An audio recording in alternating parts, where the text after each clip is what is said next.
Now you're currently embarking upon your first headline tour. This must be quite a special achievement for you. Tell us about that. Yeah, well, it's been a dream of mine since I first started doing music to do a headline tour. And obviously this is my first one, so there's pressure on, but it's also really exciting, and I've prepared a lot for it, so I'm just looking forward to the first night. I think I'm going to be a bit more nervous than the rest of the shows, just because it's the first one, but I haven't played in Birmingham for a while, so I'm really looking forward to it. Okay, and a lot's been made of your story. You were busking at the age of 17 in Leeds. Did you ever envision it could lead you to where you are today? Did you have that belief? No, definitely not. Well, I started busking just because I couldn't really get a gig. At the time, I was trying to get gigs in bars, and I hadn't made a name for myself or anything like that. So it was difficult. And then I was putting videos on YouTube, and then it led to touring. So I've always wanted to do a headline tour, but I never really saw it as a possibility until a couple of years ago. So it's not something that I thought would definitely happen. It's just something that I hoped would. Yeah. Okay, we mentioned Leeds, and homecoming gigs are always special for artists. Yeah. What's it like for you to know that you're going to return to Leeds this weekend and play a headline gig? It must be very exciting for you. Yeah, it's great. Yeah, a lot of my friends and family are going to be there, so it's going to be cool just to celebrate with them as well. Leeds, obviously, I started playing music there, so it's always really cool to play a prestigious venue like the Cockpit. Some amazing acts have played there, so I'm really looking forward to it. It's in a good room as well, and we've done our production day rehearsal for the whole tour there, so we've kind of nailed the sound for that room, so it should be good. You've gained a lot of support from the successful Boyce Avenue. They've signed you to 3-piece records. What's it like to have someone like the Manzano Brothers on board to support you and have such faith in you? It's great.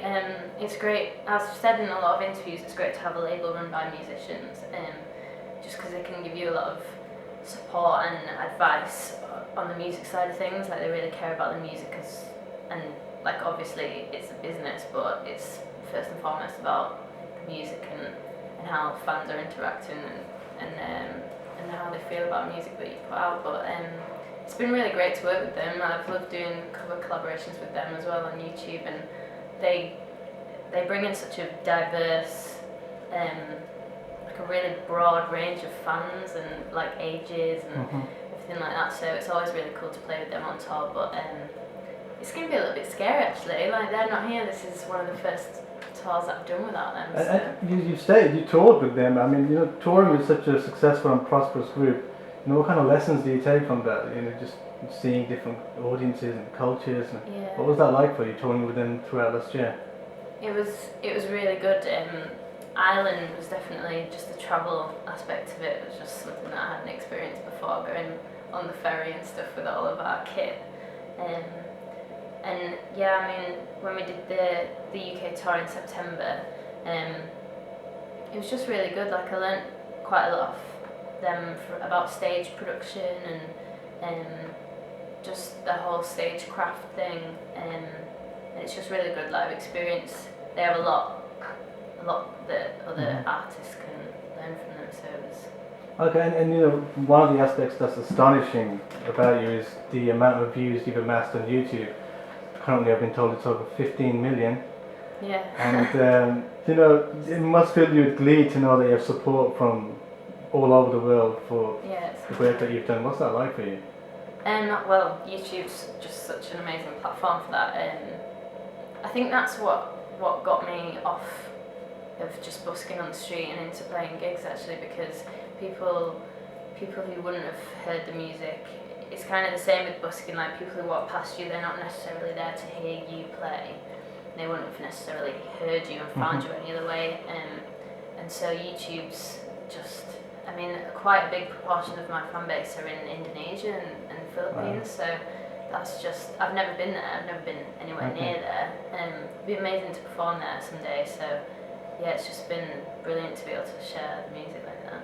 Okay, and you've covered a range of artists: Rick Astley, Jeff Buckley, Kings of Leon, Beyonce. What do you look for in a cover when you're? Usually it's just like a song that I really like, like a lot of times I'll hear a song on the radio or just wherever on TV, and instantly either like it or dislike it, and then like I don't like sometimes I'll hear a song and then you hear it like months later after you've heard it loads of times and it's a grower. That's probably not the kind of song that I'd cover because it's ones that I feel instantly passionate about or instantly relate to. And or guilty pleasure like Cher.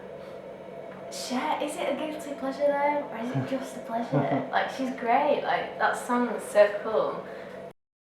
And recently you've made available your song Tightrope for download, and it's truly is a brilliant song. I just wanted to get your views on the impetus behind the song. During the song you state, signs they never lie, we can't deny, and I tried to realign, bring me back to you. What's the story behind the song? It's basically about feeling like you're the only person in a relationship, or like you're holding everything together, so while you're on this tightrope and you're trying to walk the line in a perfect way and trying to keep everything stable, that it's just so fragile, and like you're trying to realign but the other person's just not even aware almost of like what's going on. I'd say like this is a song that I wrote and it was something that I'd seen on TV, and I just kind of had this the idea about it being a tightrope, and that's how I wrote it. Like it's one of the few songs that aren't biographical. Okay. But yeah, I really wanted to let people know what I've been working on. It's been such a long time since I've released new original music that it was important that I could give them like a teaser of what's been going on. We've read that Hannah Trigwell loves owls. Can you tell us a bit more about this and what is the deal with your love for owls? I think, is it a love for owls? It's just, I don't know, I think they're really cute, and a couple of years ago they just started coming into the shops. I don't know whether you've realised or like noticed, like when you're walking around a shopping centre, everything, usually like the women's shops obviously, but it's just owls, like owl necklaces, owl cushions, and I was just like, God, they're so cute. So then I went to an owl, is it like a sanctuary? What was it? Yeah, like an owl sanctuary, if that's the right word, and just thought they were amazing. Like I just think that they're amazing creatures, but I'm not in any way obsessed. If you could go back in time to see any live concert, who would it be? I'd love to see Michael Jackson live. I think that would have been amazing. He's just like such an amazing performer. Definitely missed out on that. My parents went to see him live once and just said it was incredible, so definitely him. Okay, is there one album that you're emotionally attached to? One particular album? I love the Emily Sandé album, and I love Phil Collins' Greatest Hits. Wow. Big fan of that.